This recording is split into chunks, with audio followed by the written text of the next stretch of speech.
สบายดีสบายดีพ่อแม่พี่น้องข่อยมาทางนี้โกปินกล่องมาทางนี้แล้วมันจ้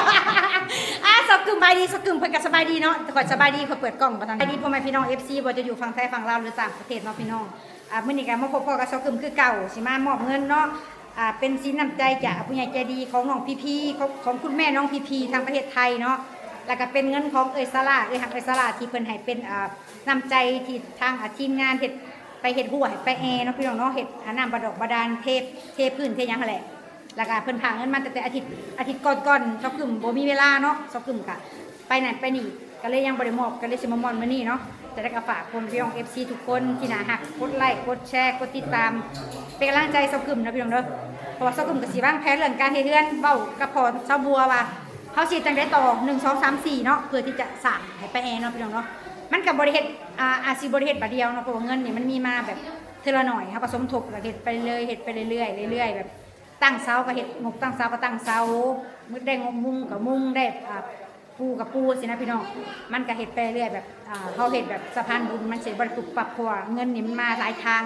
มีผู้ใหญ่ใจดีทั่วโลกที่มาซอยว่าจะเป็นฮ่องกงนอร์เวย์เกาหลีอีหยังก็อเมริกาเยอรมันเนาะหลายๆประเทศทุกๆคนที่เขามาสมทบกับขอบคุณขอบคุณนะทุกคนที่ให้สกึมเป็นสะพานบุญเดี๋ยวสกึมจะปิ่นกล้องไปหาหนุ่มๆเนาะ4 คนแล้วก็ถามความรู้สึกเพิ่นว่าเพิ่นดีใจสำใดเนาะที่แบบว่าเพิ่นก็บ่ได้ฮู้จักดอกสกึมมันมาหากันมาเว้าแจ้งให้ชุเพิ่นฟังเพราะว่าเขาว่าที่แรกว่าอิหยังก็สิเสื้ออิหยังก็หาเพิ่นซื่อๆบ่ได้จ้างเงินเด้อว่าขอขอแห้งแน่ว่าตั้งเอื้อยหักอยู่ทางอเมริกาที่เคยช่วยเหลือเราก็ดีใจที่เป็นมีน้ำใจมาช่วยเหลือต่อนะไปหาสุพรรณกันเลยพี่น้องบริเวณหน้าลายมือเลย FC ก็จะเห็นเนาะสบายดีสี่หนุ่มเนาะยังไปใกล้ๆกันเนี่ยก็นั่งไกลกันแท้เนี่ยพอนั่งบุญนี่เจ้าในบ่บุญสิฮะเมื่อไหร่เอาเสื้อเงินใหม่ไปบนโลมาบ่บุญกันเลยบ่ต้องให้เนาะไปแซ่มื้อน่ะไปเฮ็ดงานนี่แหละ เฮ็ดงานหยังเฮ็ดเรือนอยู่ไสบ้านเฮาโอ้เพิ่นจ้างเป็นรายวันบ่บ่เมาอันนี้เป็นอันจะเป็นเงินของแม่น้องพี่500สีน้ำใจเพิ่นฝากมาให้แล้วก็มีของสลากกับหักเพิ่นนั่นแหละ500เป็น1,000 บาทเนาะรวม2คนน่ะเป็น1,000 บาทซอกึมก็ขอบคุญขอบคุณเพิ่นเนาะหักเพิ่นก็ดีใจหลายที่ว่าเห็นพ่อนางบัวมาเป็นผู้ซอยมีน้ำมุกน้ำใจเฮ็ดเรือนเฮ็ดซ่านให้เพิ่นเนาะแม่ห้างนางหมายเพิ่นก็ได้ใส่น้ำสะดวกสบายแต่ว่าก็ยังสิโทษไปจังได๋ก็มันยังบอกเรียบร้อยประเดี๋ยวมันยังเขาเอิ้นมาจากไหนมันยาวไปนะมันยาวไปอันนี้โยมน้ำต้องเฮ็ดใหม่แต่อาจสิบ่ได้เฮ็ดดอกพอได้ยินข่าวว่าผู้ใหญ่ใจดีสิซื้อแท็กสิซื้อได้น้ำไปแล้วซื้อได้น้ำไปแล้วกับเฮาบ่ต้องโยกมันบ่แต่จะมีแบบลักหัวที่ว่าทางเขาเฮาฟังตื่นบ่ยังมันเซาหน่อยบ่เวลาเปิดประตูเขาออกแล้วมันเอ็นนะบุญแล้วเขาบอกว่าเขาต้องก่อซีเมนต์โอบให้มันเป็นหนาๆใหญ่ๆขึ้นเพื่อว่าบ่ให้มันหับน้ำหนักประตูเรื่องทางเขาแม่นมันเริ่มคอนแล้วก็เลยแบบว่าโอเคเดี๋ยวบัดเจ้ามีโอกาสไปเสียเจ้าแปลงให้ใหม่มันแปลงได้แม่นบ่โอเคเอ้าเดี๋ยวสกุลสิมอบเงินให้เพิ่นผู้ละคนเนาะก็เป็นมุกน้ำใจจากซาร่ากับหักเพิ่นไทยเห็นขออนุญาตสื่อเพิ่นเป็นผู้ซัพพอร์ตแล้วก็มีคุณแม่ของน้องพี500เลยบ่บุญตัวสบู่บ้านเนี่ยเขารู้สึกว่าวันดีเนาะคุณมีส่วนร่วมในการเฮ็ดซอยเลือไปแอร์แหละพี่น้องเอ้ยก็คือซอกึ่มก็ดีใจแทนเพิ่นที่เพิ่นได้มองเห็นน้ำมกน้ำใจได้มอบเงินให้พ่อนางบัวแล้วก็หนุ่มๆทุกคนเนาะเกือบใส่ดีบ่เกือบหมวกใส่ดีบ่หมวกใส่ดีเลยถือเลยบ่ใส่คักเนาะบัดนี้เฮาสิวางแผนแบบว่าเด้อพอนางบัวคันชั่วเฮ็ดซ่านก็สิเอาเจ้า4 คนนี่แหละไปเฮ็ดนะข้อยจะถามว่าสลาเพิ่นว่าเสาน่ะ9 เสาแต่บัดนี้เฮาสิเริ่มสร้างเสาก่อนเนาะสร้างเสานี่ประมาณเม็ดครึ่ง2 เมตรยันสูงโพดเม็ดครึ่งเขาต้องซื้อยังไงต่อไปซื้อว่ามีเสาเลยซื้อยังไงยังไม่ยังในจะเป็นเขาต้องใส่ไหมยังแจ็คโตเขียนเป็นอยู่บ่ ต้องไปคิดไรบ่ กินไร เสาเก่าเสาเพื่อนก็คือสไตล์เขาให้เจ้าเบิ่งมันก็สิเป็นประมาณนั้นประมาณแบบทางนอกมีเกยภาษาบ้านเฮาน่ะเจ้า น้องนาย แม่นคือข่อยจะให้เจ้าข่อยให้เจ้าเบิ่งเจ้าจื้อบ่จื้ออยู่บ่ เดี๋ยวสิไปเบิ่งใหม่เนาะบัด เบิ่ง มันเป็นแบบบ้านเฮามันก็เป็นแบบทักอยู่ดอกแต่ว่าเบิ่งเสร็จจะเบิ่งมันจะเป็นแบบเบิ่งเด้อเสียเบิ่ง เป็นส้มเลิ่นคือเบิ่งดำๆเนาะ เฮาให้เจ้าเบิ่งอยู่นะมื้อนั้นแล้วก็เฮาจะให้เจ้าคำนวณว่า แต่มันสองแบบเบิ่งมื้อนั้นแบบคือส้มเหล้าเบิ่งมือสุดท้ายว่าส้มเลิ่น แม่นมี2ทรงแล้วมันบ่ได้มี ส้มเลย ว่ามีทรงนี่เนาะพี่น้องใช่เราเห็นแบบนี้แบบนี้เสาดินพร้อมปลวกจังบ่ขึ้นเราจะต้องการเห็นแบบนี้เลย เป็นหลังเนาะ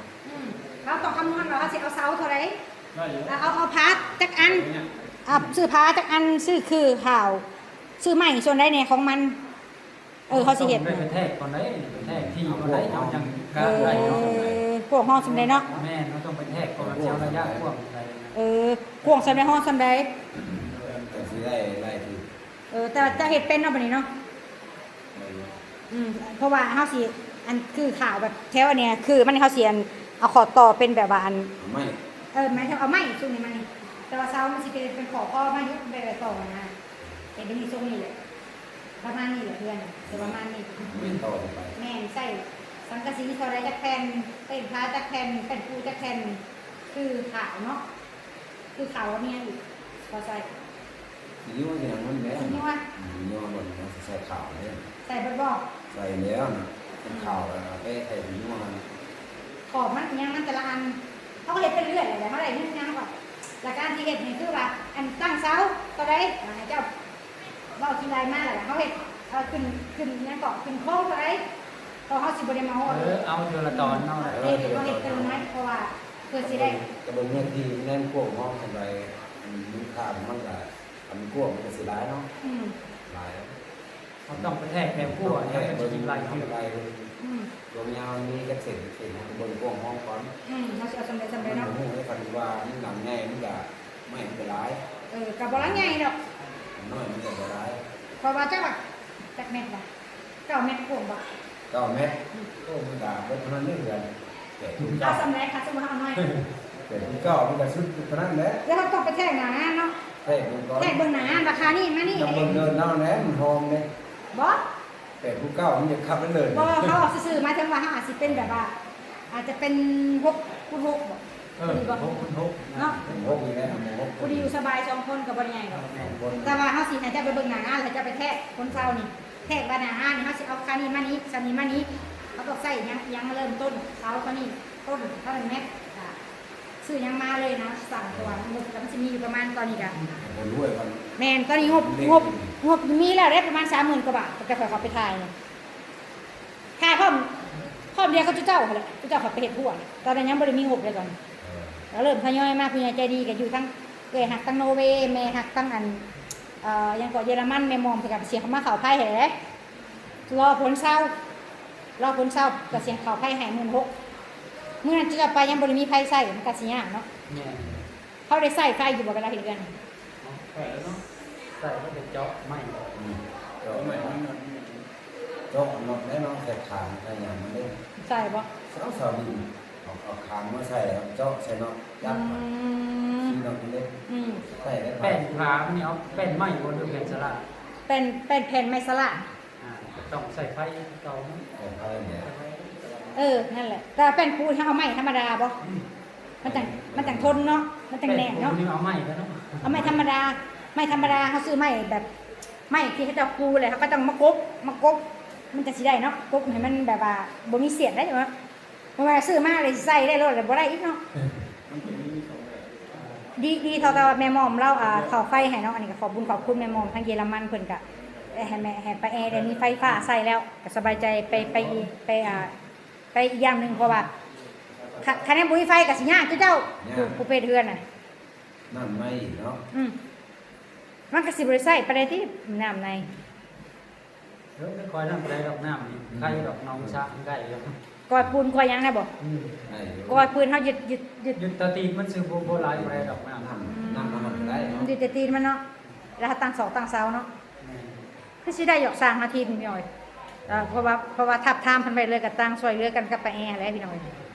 เป็นสะพานบุญนํกันเนาะมันเที่ยนึงก็เพิ่นก็เป็นคริสเตียนนํกันมื้อนี้ก็บ่ได้เอาเพิ่นมาเพราะฝนตกแห้งเนาะพี่น้องเนาะปุ๊เบิดมือเบิดคืน10มื้อละทางจนบวมปุ๊ไปกินมากินเกือบรถค่าเด้ตู้บุญเด้ แม่นแล้ว เกือบรถค่าแล้วก็มีเรื่องหนึงสิแจ้งเนาะพอดีว่าอันสลาเพิ่นให้ซอกกึมนะเอาโทรศัพท์ให้อันทางอันเบาเรื่องใช้เนาะเพราะว่าซอกกึมได้เครื่องใหม่เพิ่นซื้อให้แล้วก็อันนี้เป็นของซอกกึมสิมอบส่งต่อให้เบาเรื่องใช้เนาะแล้วก็ขอบคุณแม่สลาเด้อนะคะแม่สลาเป็นคนแนะนำมาเรื่องเด้ออันนี้เป็นรางวัลเนาะก็คือเบาเรื่องได้มีโทรศัพท์ใช้เอาเรื่องถามก่อนสลาถามว่าเบิ่งมาได้บ่ซาหรอกซาเล้งนะแซ่บบ่บุญเบิ่งแล้วบ่บ่ บ่ได้เบิ่งแล้วฝนตกไปใส่ห้องบ่ได้เด้อ ถ้าผลเศร้าบ่ได้เนาะ ฝนเช้าเนี่ย คือได้ข่าวว่าแม่สลาซื้อซาเล้งน่ะบ่ โดยก็มียินเพิ่นเว้าอยู่กับพี่น้องเลยนะ เพิ่นโทรมาบ่ โดย เพิ่นโทรมาคุยไปจากซื้อให้รถซาเล้งบ่ได้ขับไปขายเครื่องบ่จังได๋ แม่ได้เด็กก็ได้เขาน้อยเพิ่นมันมีรถจักรของตัวเอง ไปซื้อเพิ่นเลย ก็เลยซื้อรถซาเล้งให้เพิ่นก็ถามอยู่ว่าอันบ่อยากให้น้องเจ้าไปทำงานยันถึกคายคือแต่เก่ามันสิยากบ่ถึกตำรวจจับนะหมอนี่น่ะให้เฮ็ดเรียกงานอยู่เรือนอยู่ซานซะหรือว่าเฮ็ดนำโรงจักรโรงงานบ้านเฮาก็ได้เราอ่ะบ่พอไปกับยาเราอ่ะตัวสิไปทำงานบ่สหาม มันมีงานว่างก็ไปอยู่แต่บ่มีก็อยู่เนาะ เอาว่าโรงงานบ่เรื่องไปได้ซะ เขายังหักคน ก็เมื่อหลักต้องไปสมาธิวานมันว่าเก้า อืม เรื่องอะไรสมาธิวานเดือนเก้า ครอบครัวนางบัวนี่เป็นคนดุมันขยันเพียรบัดพี่น้องเอ้ย ไปว่า ปาวันดีแล้วก็ดูคือกันปาวันดีตอนนี้อาจจะยังสิบ่ได้หยังได้แต่เงิน1,000อ่ะบ่เป็นหยังพุ่นแหละได้เมียพุ่นแหละสิซื้อควายแต่งเมียให้ไอ้สาราว่ะ ซื้อควายแต่งเมียให้เด้อบ่ได้เมียเด้อเราว่ะสิซื้อหัวซื้อควายแต่งให้เราว่ะบ่ยากเราว่ะเราว่ะห้ามเมียให้พร้อมเพิ่นว่ะนั่นแหละว่ะ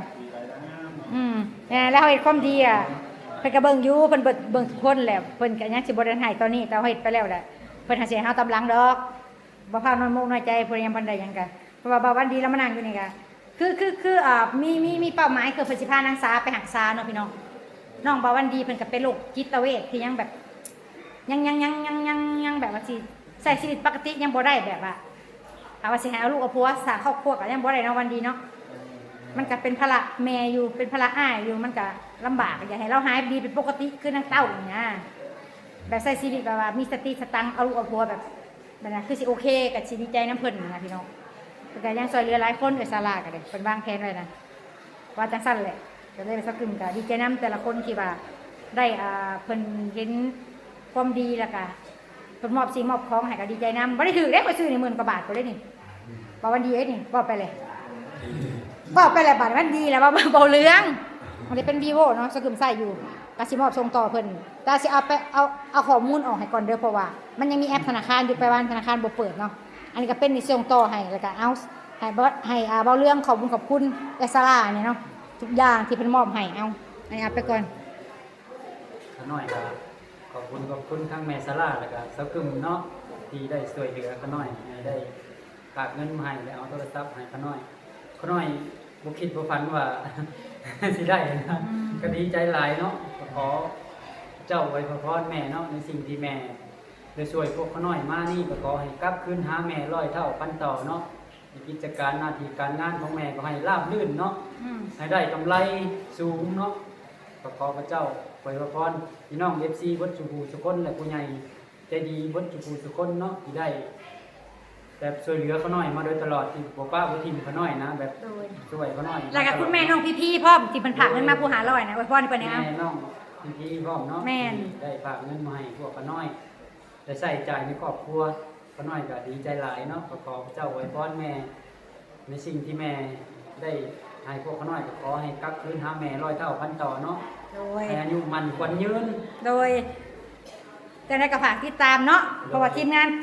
งานบุรุษเฮานี่สิไปเฮ็ดกันไปแอเนาะอันนี้เป็นสะพานบุญอันนี้ก็แล้วแต่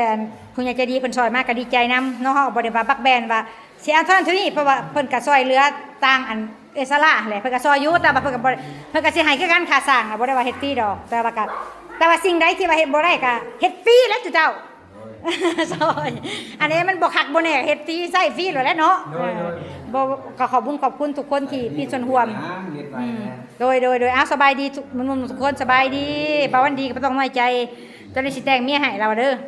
อันนี้ก็เป็นอันสามีของนางบัวนี่ก็สิเอาไปอันเฮ็ดเป็น YouTube สิเอาเมียไปถ่ายเฮ็ดกินอยู่เอาไปตั้ง YouTube อยู่ได้เมียเจ้าก็ยังมีเรื่องให้เฮ็ดอยู่ได้สิโดยนางบุสิเอาไปเป็นเลขาคิดเงินอยู่ห้างซุปเปอร์มาร์เก็ตลูกเมียเจ้าน่ะมีบางแผนแล้ว